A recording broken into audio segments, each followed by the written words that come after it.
My car did not get stolen. Now, some of you may get that reference to something that I know Dean Callan spoke about last week, how he had a car years ago that got stolen away.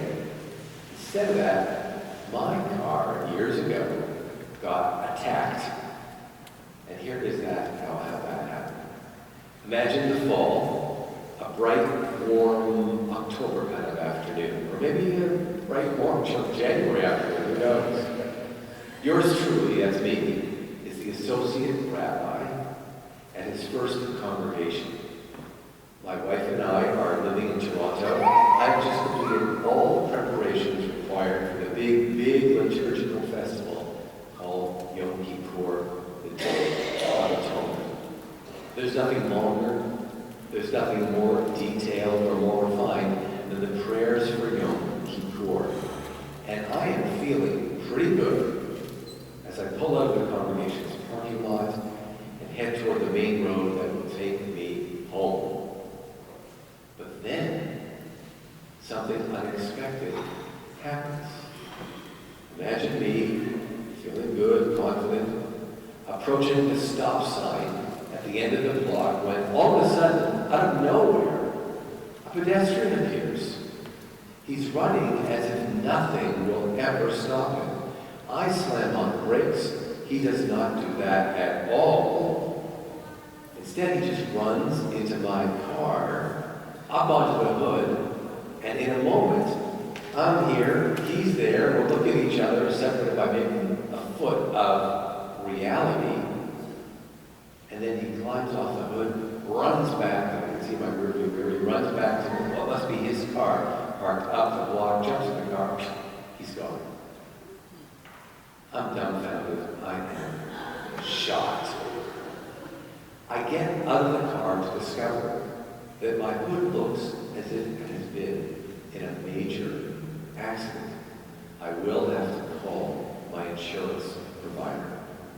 I will have to explain what happened, which makes no sense to me at all, until the police, in the next moment, come charging across the road to interrogate me.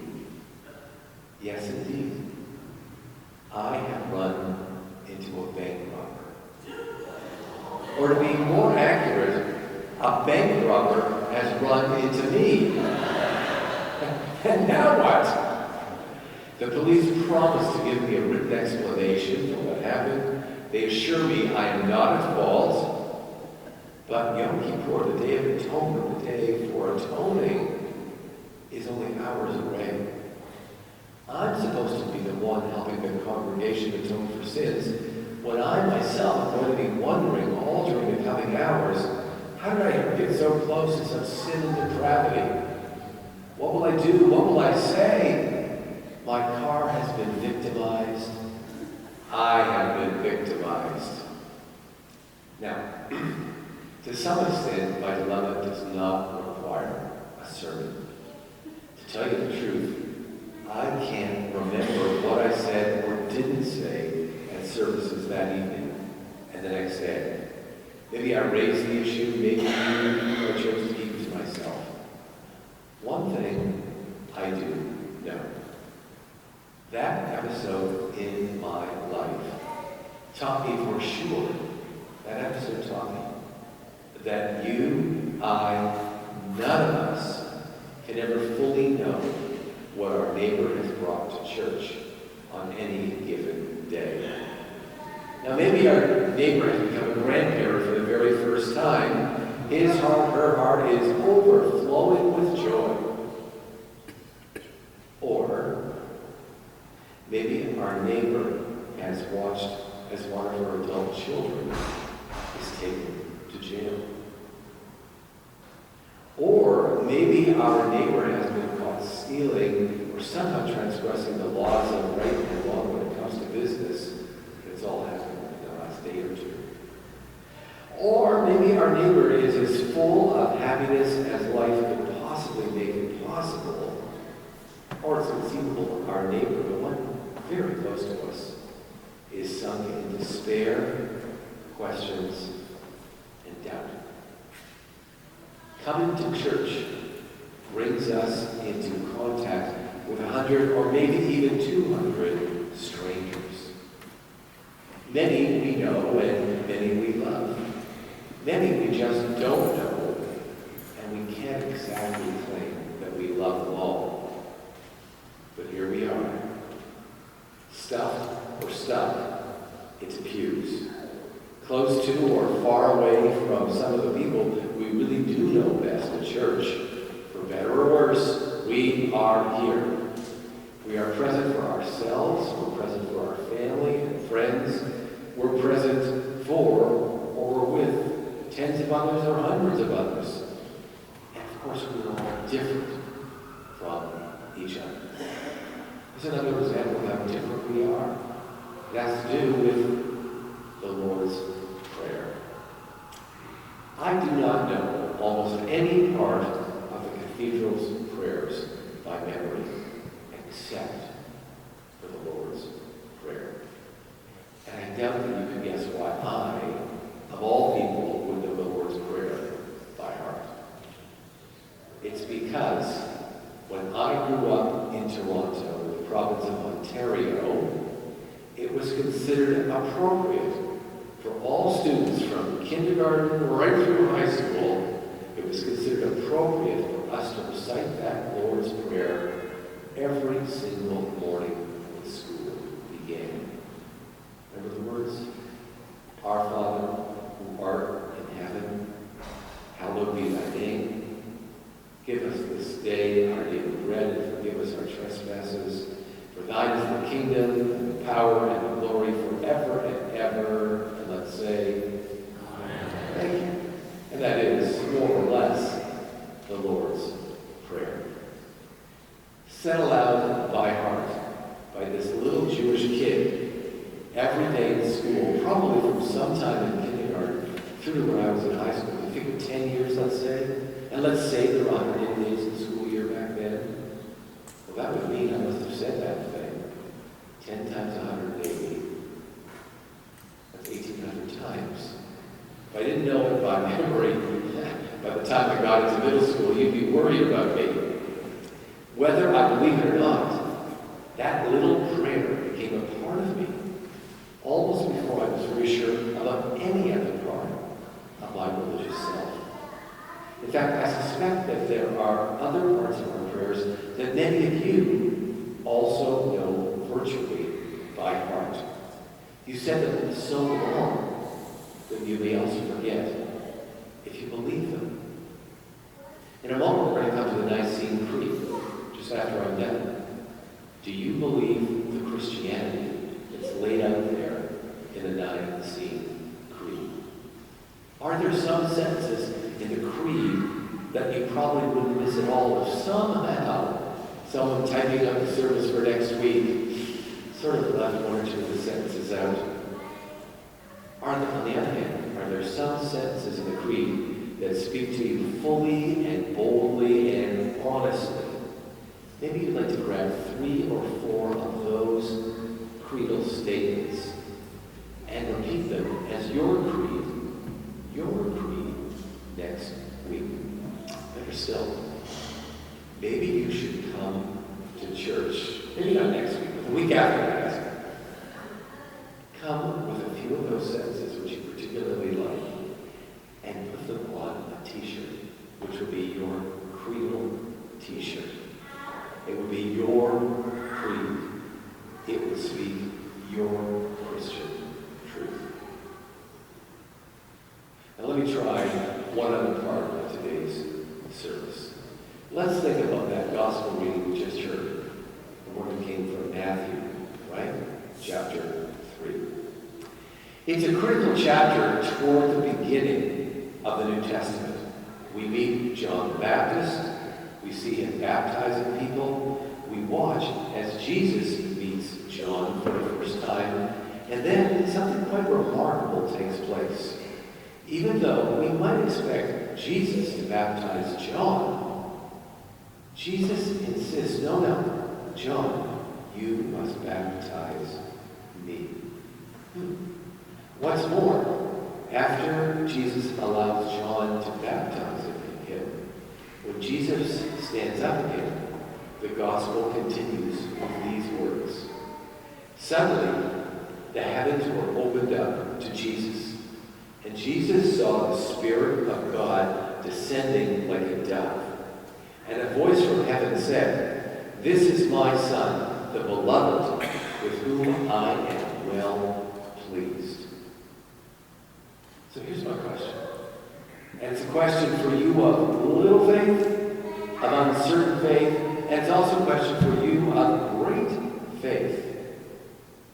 Does this Bible passage speak to you? It's God's drama. There's history. There's faith. And then God reaches out and says about Jesus, "This is my Son, the Beloved, with whom I am well pleased." So does that Bible passage speak to you? Can you see the text? Can you see John and Jesus where each might have been standing? Is the water deep or shallow? Is it up to their knees, or do you think it's up to their waists, or is it up to their shoulders? Are they standing in the Jordan River as it feeds into the Sea of Galilee? Or are they somehow already in the Sea of Galilee? Are they safe where they are? Are John and Jesus blessed where they are? Is this text written for them? Or maybe is it written for each one of us? Is there a blessing in this passage? What does God mean when God declares, "This is my Son, the Beloved, with whom I am well pleased"? Are you God's beloved? Is God well pleased with you? What would that mean if it were so today? And what would it mean tomorrow, maybe, if God were well pleased with you? Or let's say it takes a while and we have to wait till Easter shows up in April, okay? And around then, at long last, you say, "I think God's well pleased with me. I've done a good job these last 4 or 5 months. God is well pleased with me." What would that really look like? How would you look, act, and live? It's actually pretty easy for me to come up with all the questions I have about the gospel reading. They kind of spill out almost too easily, but they are important. You can tell they must be important from the way in which the congregation conducted itself when the passage was read. Remember? It wasn't like what we read at first from the Hebrew Bible or Acts. Remember, everybody stood, and then we walked the New Testament down into the center. And the text was read there as if it really was sacred. In a way, you might say it was as if for a moment when we were here, as if the service came to a standstill and the words were proclaimed. And that's why I return to my question about the text. Did the words touch you? Did you believe them? "This is my Son, the Beloved, with whom with whom I am well pleased." Do you feel like God's beloved? Could you feel like God's beloved? Would it be good for you if you did feel beloved? Can something happen here which does carry you, move you, inspire you? Let me tell you the truth. I don't have an answer for my own questions. Although I do believe or imagine that we don't just read from Matthew to remember the old days. I believe we do the reading, especially standing. That's really something. We do the reading and we stand in the text in our midst because the gospel is supposed to be alive, living, even today. It's like a tree of life. Sure, it describes events that took place 2,000 years ago, but those events are worth remembering because they're still happening today. They can still happen today. Not always, not every Sunday, But some Sundays, and I bet some Tuesdays, and maybe even some Wednesdays, every day of the week, we can be enriched, and we can enrich others. Perhaps not dramatically, perhaps not for all time, but every day of the week, what we say and do here, it matters. We are at the border between heaven and earth. We are at the border between God and Jesus. Sometimes it's quite clear where we are. Sometimes a little less clear. But if we want it to be true, then I believe we can make it so. If we want to feel inspired, then we can make it so. If we want to feel loved, then we can make that happen too. This is my son, says Matthew, the beloved with whom I am well pleased. That was Matthew. That was Matthew's belief. And it can still be ours, and it can still matter to the world. We can still matter to the world. Not a bad aspiration, you know. In fact, what a fabulous hope to matter, to be great, to be at least a little bit greater. What a great aspiration to be holy. You may remember that I began my commentary today talking about car accidents, how I was run over by a pedestrian. I began by wondering how I was supposed to process an event like that in front of a congregation. As I said, I can't actually remember what I did the next day in Toronto. If I did comment, I am pretty confident that I did so with a smile and a sense of humor. If I didn't tell the story, then I'm pretty sure I spoke with temperance and respect about doing the right thing, or at least trying best we can to do the right thing. I must have had a sense that every moment really matters. Even the smallest moment, when you pull up to a stop sign for the 100th time or 500th time in your life. After all, what happened at that stop sign really did affect my life. 1 second, I was Mark Sharpiro at the wheel. 2 seconds later, I was Rabbi Mark Sharpiro figuring out the ups and downs of sin among people. And to be honest, more than 40 years later, I'm still struggling with the reality of what happened to me and to the car. I have most definitely not solved the puzzle. I have not figured out how to make sense of that episode. It's still there. It's still rolling around in my head and in my conscience. As well it should be. For who walks away from an accident without any injury at all? Who walks away from an accident without looking back at all? No one does. No one should. We're all part of a human drama that may frequently leave us alone. But it can also, that drama, living, being alive, can just as easily touch us in ways we never anticipate. We can get hurt. We can hurt another person. None of us is truly innocent. So we assemble this morning fully aware of our limits and fully aware, too, of our possibilities. We can be as holy as Matthew imagines. We can be as craving as Matthew imagines. No guarantee. Just our resolve that we will do better next time around. We'll look up at heaven and hope. We'll hope to hear Matthew's words. A voice from heaven. This is my son, the beloved, with whom I am well pleased. May it be so for us. May we feel God's love. May we embody God's love.